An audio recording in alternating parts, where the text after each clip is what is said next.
Assalamualaikum warahmatullahi wabarakatuh. Saya Muhammad Eko Nurfalah dari Prodi Budidaya Perairan Fakultas Perikanan dan Ilmu Kelautan Universitas Muhammad. Di video ini saya akan menjelaskan ringkasan materi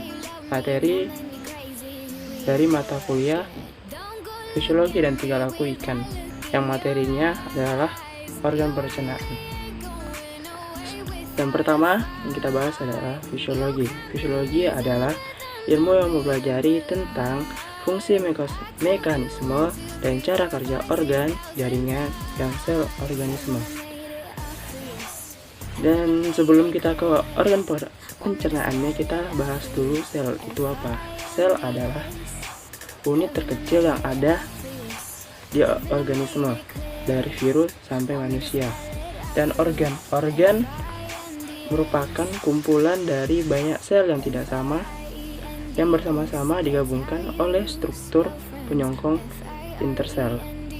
Tiap-tiap jenis sel secara khusus beradaptasi untuk melakukan suatu fungsi tertentu.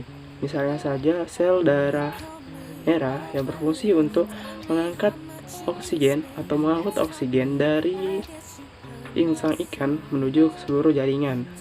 Dan sel hati yang berfungsi sebagai mesin pembaruan untuk bahan-bahan yang sudah rusak.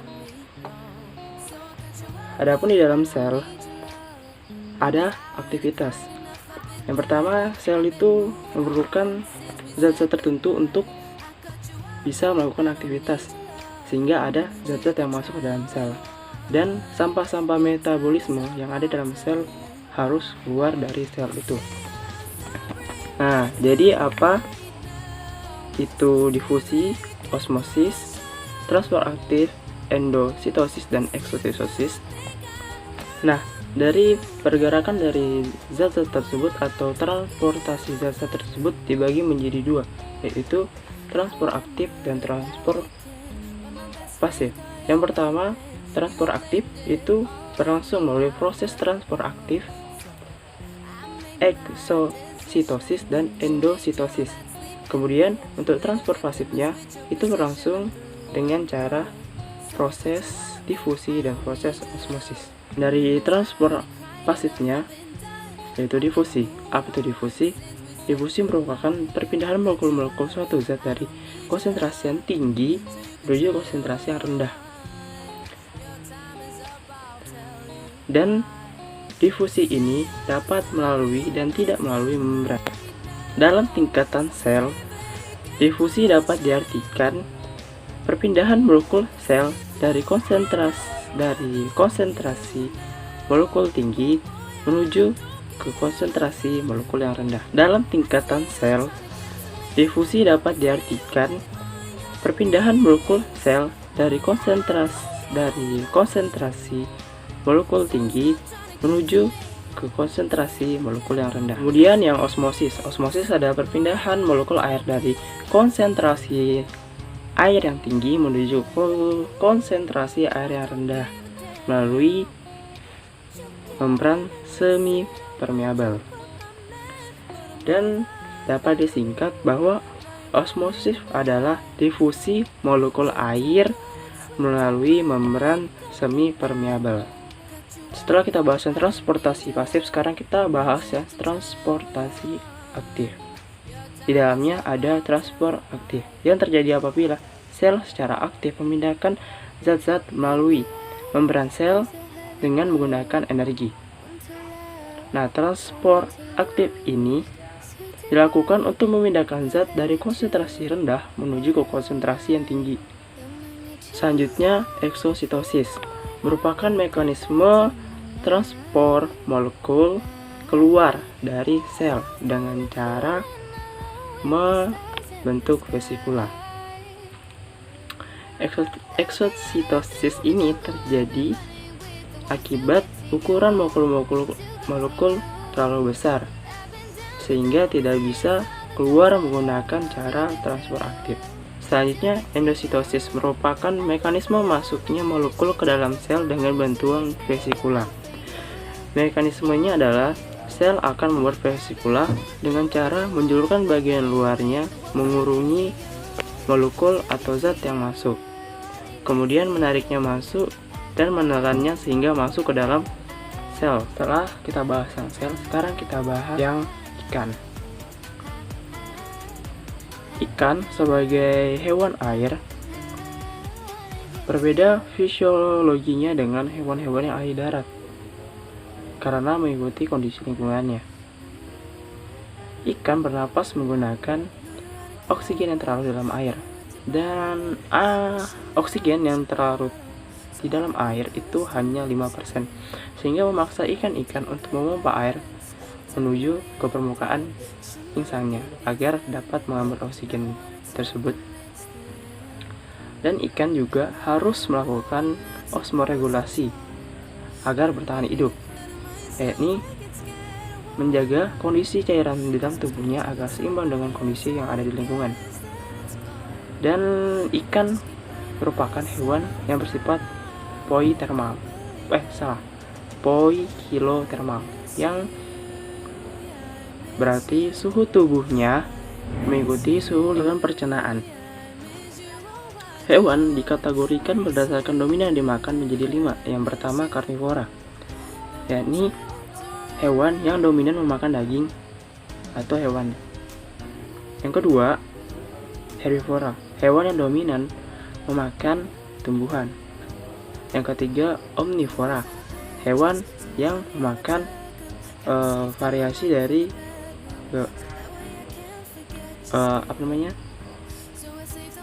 tumbuhan dan hewan. Yang keempat ada detritivora, yakni memakan detritus. Yang kelima ada plankton feeder, ada plankton yang memakan zoo dan fitoplankton.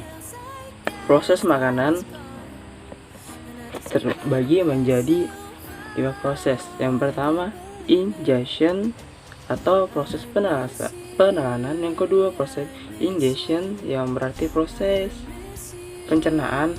Yang ketiga proses absorption yang berarti proses penyerapan.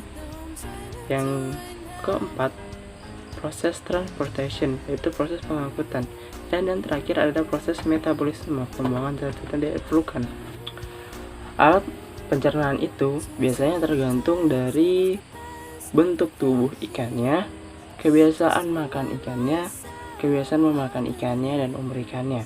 Kemudian struktur dan fungsi alat pencernaan dibagi menjadi 2. Yang pertama saluran pencernaan, dan yang kedua keranjang pencernaan.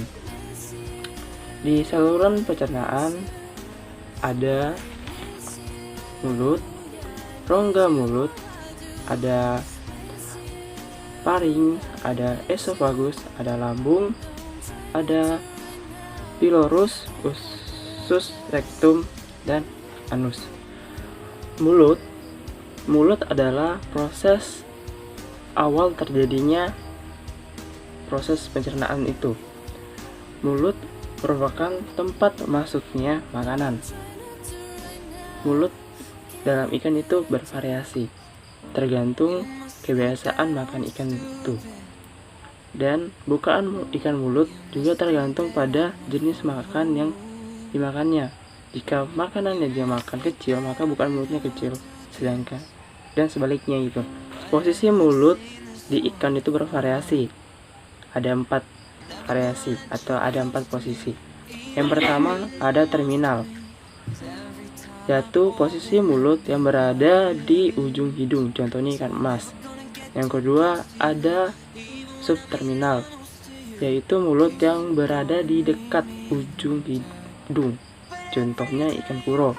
Yang ketiga ada superior, yaitu mulut yang berada di atas hidung, contohnya ikan julung-julung. Yang keempat ada inferior, yaitu mulut yang terletak di bawah hidung, contohnya ikan pari. Bentuk mulut ikan pun bermacam-macam. Yang pertama ada yang dapat disembulkan, yang kedua berbentuk gergaji, yang Ketiga, berbentuk tabung. Dan di beberapa ikan itu terdapat sungut yang merupakan perpanjangan dari ujung lateral tonjolan bibirnya. Nah, keberadaan sungut ini berkaitan erat dengan kebiasaan makan ikan itu. Yang kedua, rongga mulut. Nah, di dalam rongga mulut ini di permukaannya ada sel-sel penghasil lendir, ada testes reseptor yang merupakan ilet cat.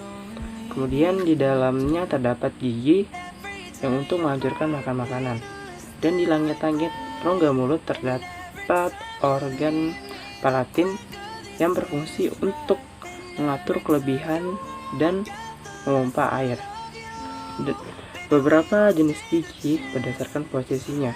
Yang pertama ada maksila, ada premaksila, ada mandibula, ada forme, ada parasphenoid, ada palatin, ada ectopterygoid, ada lidah, dan ada kerongkongan.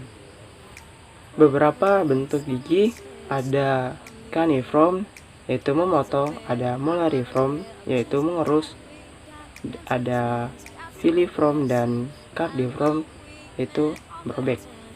Di ikan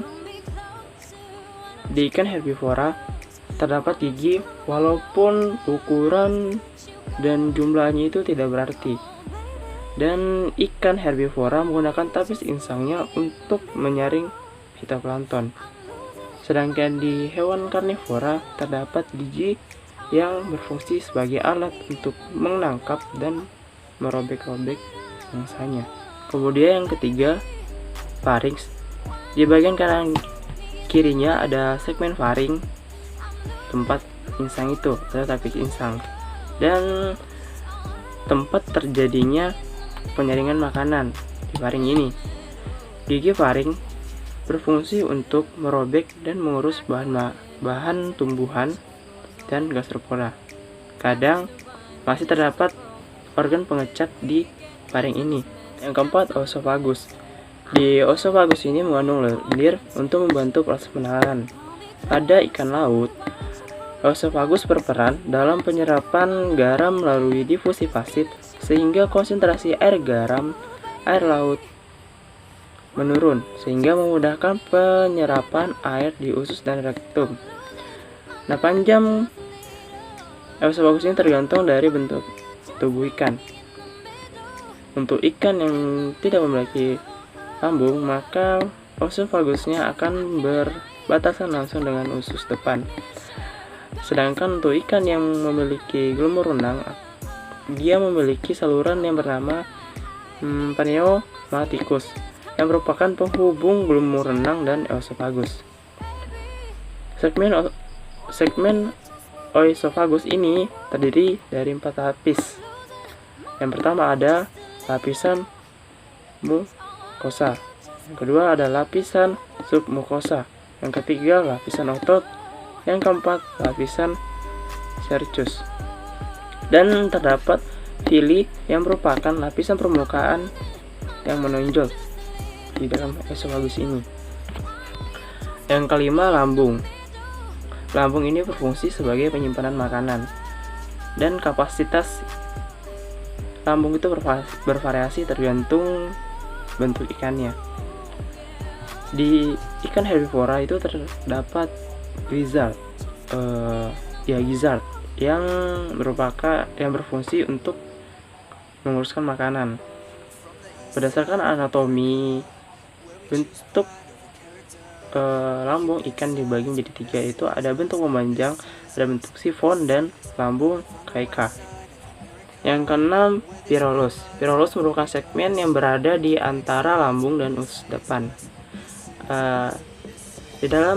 Di pyrrhus ada otot melingkar yang berfungsi sebagai pengatur pengeluaran makanan dari lambung ke usus. Pyrrhus akan melepaskan makanan dari lambung ke usus jika makanan yang ada di lambung tersebut sudah berada pada viskositas tertentu, ya, berbentuk dime gitu. Mekanisme penutupan dan pembukaan organ virus itu dikendalikan oleh sistem saraf dan hormon. Pemicunya adalah viskositas yang dicerna di dalam lambung. Kemudian yang ketujuh, usus yang merupakan segmen terpanjang dari saluran pencernaan. Dan usus ini dibagi menjadi 3 bagian, itu ada usus depan, usus tengah, dan usus belakang. Panjangnya variasi tergantung kebiasaan makan ikan. Usus ikan herbivora itu lebih panjang dibandingkan ikan karnivora, contohnya itu. Usus ini berfungsi sebagai tempat penyerapan sari-sari makanan. Kemudian yang ke-8 ada rektum yang merupakan segmen saluran pencernaan terujung kedua. Secara histologis, batas antara kedua segmen tersebut dapat dibedakan dengan adanya kantum rektum. Itu terbatas dari batas anus sama yang usus belakang. Dan ini berfungsi sebagai penyerapan air dan ion. Dan yang paling terakhir yaitu anus, saluran pengeluaran terujung dari saluran pencernaan. Pada ikan panjang, anus ini terletak di dekat pangkal ekornya, sedangkan pada ikan yang bentuknya membulat atau membundar, dia berada jauh di depan pangkal ekor. Perbedaan struktur anatomi dari organ atau segmen saluran pencernaan pada ketiga kategori ikan, yaitu yang kategori herbivora, kategori karnivora, dan omnivora. Yang pertama pada organ atau segmen tapis. Di ikan herbivora itu dia banyak, panjang, dan rapat, sedangkan pada ikan omnivora dia sedang. Yang di karnivora dia pendek, sedikit, jarang, dan kaku. Segmen keduanya itu rongga mulut. Di rongga mulut ikan herbivora sering tidak ada gigi, sedangkan yang omnivora bergigi kecil, yang karnivora bergigi tajam dan kuat. Yang segmen ketiganya yaitu lambung. Lambung pada ikan herbivora itu lambung palsu, bahkan ada yang tidak berlambung. Untuk lambung ikan omnivora dia berbentuk kantong, dan lambung pada ikan karnivora berbentuk tabung. Dan segmen terakhir atau organ keempat adalah usus. Usus yang dimiliki ikan herbivora dia cenderung panjang, berkali lipat dari tubuhnya, sedangkan untuk yang omnivora dia ukurannya sedang, 2-3 kali ukuran badannya. Dan untuk ikan karnivora ukurannya itu pendek, bahkan lebih pendek dari ikannya. Nah, itu tadi yang saluran pencernaan ya. Sekarang adalah kita bahas kelenjar pencernaan. Kelenjar pencernaan itu ada 3, di hati, pankreas, dan lambung. Macam-macam pencernaan itu, maksudnya mekanisme pencernaan itu ada 3. Ada dengan cara mekanik atau fisik yang menggunakan gerakan seperti gerakan peristaltik, pendular, dan segmenter. Yang kedua ada kimiawi yang melibatkan enzim-enzim dalam proses pencernaannya. Yang ketiga biologis yang menggunakan bakteri baik untuk melakukan pencernaan, contohnya bakteri E. coli. Dan lokasi pencernaan itu ada 2, yaitu ekstraseluler dan intraseluler. Untuk ekstraseluler itu yang terjadi di saluran pencernaan, sedangkan untuk intraseluler itu yang terjadi dalam sel.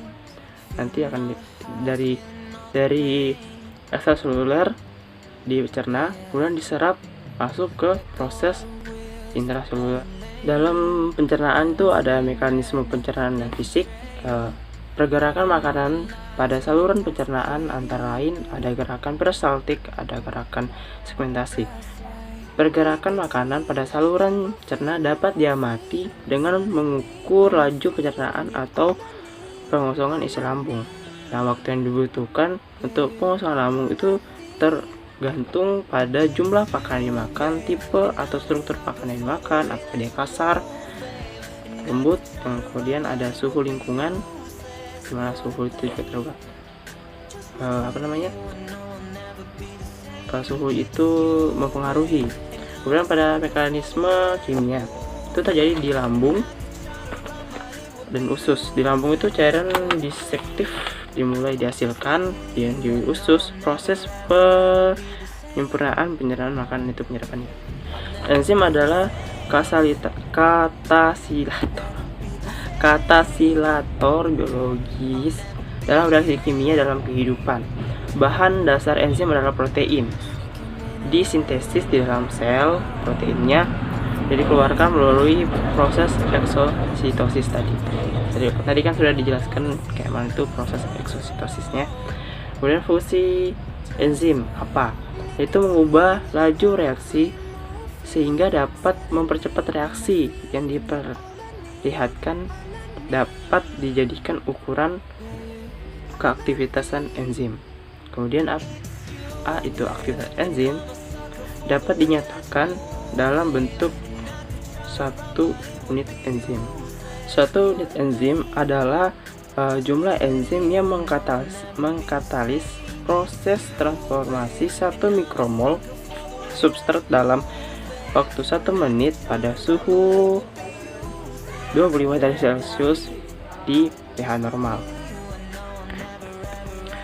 Kemudian faktor yang mempengaruhi aktivitas enzim, yang pertama ada konsentrasi enzim dan substrat, yaitu jika konsentrasi enzim meningkat, jumlah substrat meningkat.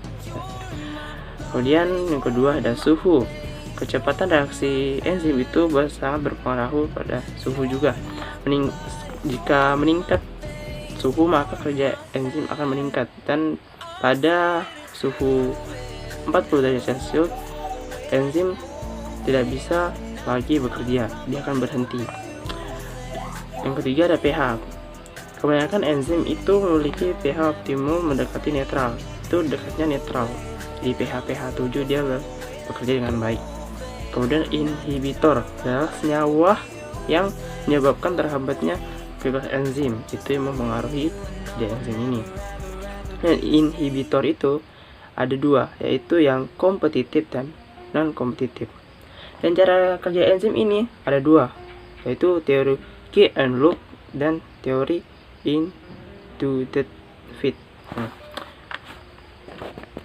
Nah, klasifikasi enzim pencernaan. Enzim yang berperan dalam proses pencernaan termasuk kelompok enzim hidrolase, yaitu enzim yang mengkatalis substrat dalam kondisi basah.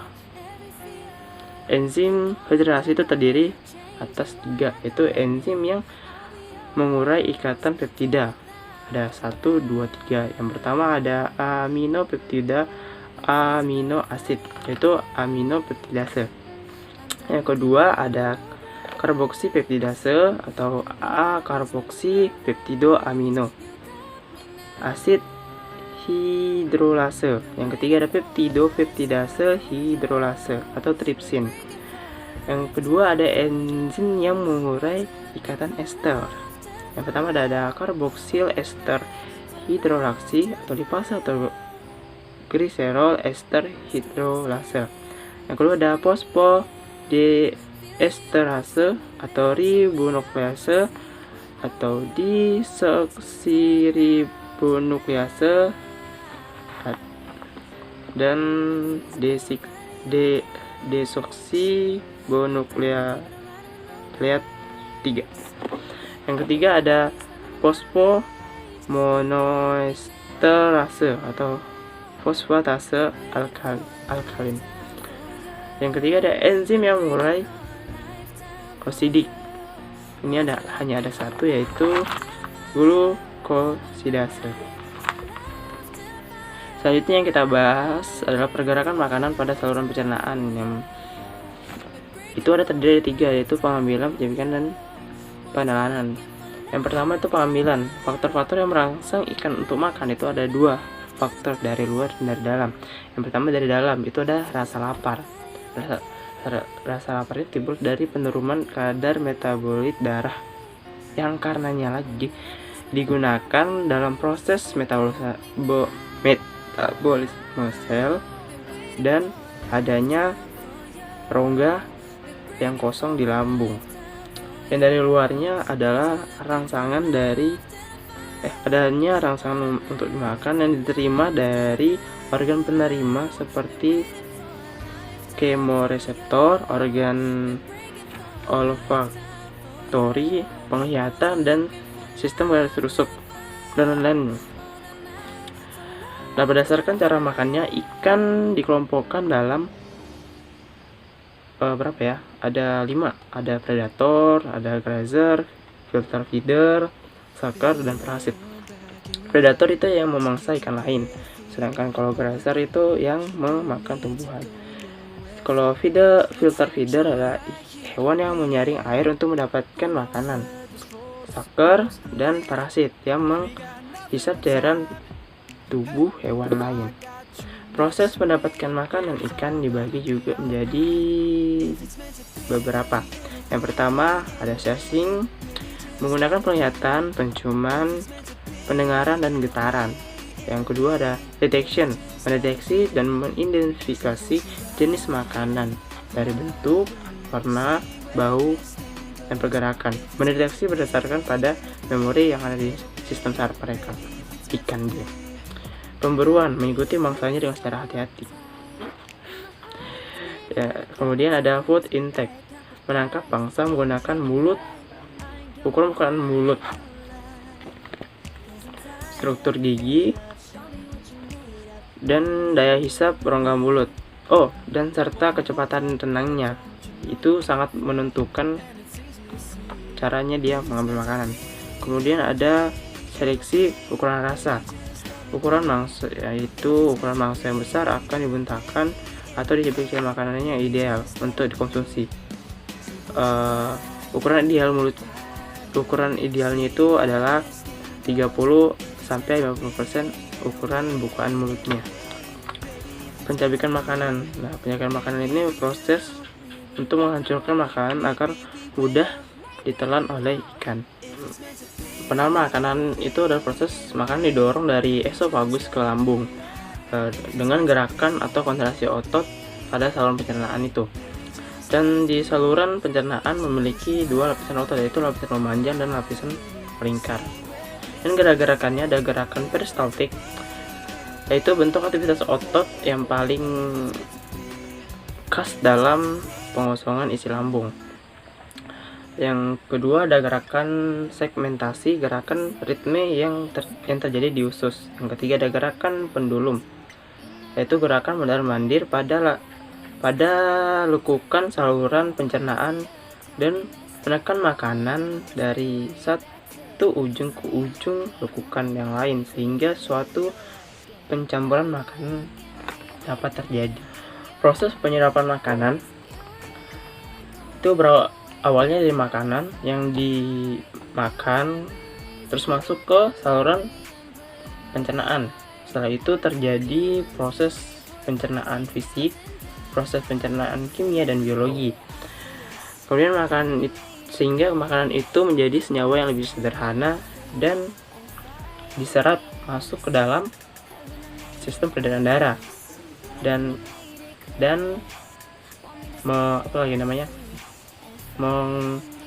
menyebar ke seluruh tubuh. Dan proses penyebaran ini atau proses penyebarannya menggunakan proses difusi atau proses yang tadi itu ya, proses transportasi aktif dan pasif. Ada difusi, transport aktif, ada osmosis, ada endosis. Difusi itu ada difusi sederhana, ada difusi dengan bantuan bahan, ada juga pengangkut. Kemudian untuk yang tidak dicerna yang akan menjadi feses. Penyerapan zat makanan di ikan, proses penyerapannya ya epitelium dan usus. Pada umumnya ikan teleostei air tawar menyerap lebih banyak gula dan asam amino pada usus depan dibandingkan pada ikan laut. Pada kebanyakan kasus, usus bagian belakang secara nyata berperan dalam penyerapan nutrien. Untuk ikan karnivora, penyerapan gula dan asam amino lebih banyak terjadi di usus bagian belakang, di bagian yang usus depannya. Sedangkan untuk ikan herbivora, penyerap usus depan itu penyerapan nutriennya lebih banyak dibandingkan usus di belakang. Sekian dari video yang saya sampaikan. Video saya masih banyak kekurangan di dalamnya. Semoga video saya ini masih bisa bermanfaat untuk teman-teman. Akhir kata, wassalamualaikum warahmatullahi wabarakatuh. 'Cause I already cried enough, I've been done. I've been moving on since we said goodbye. I cut you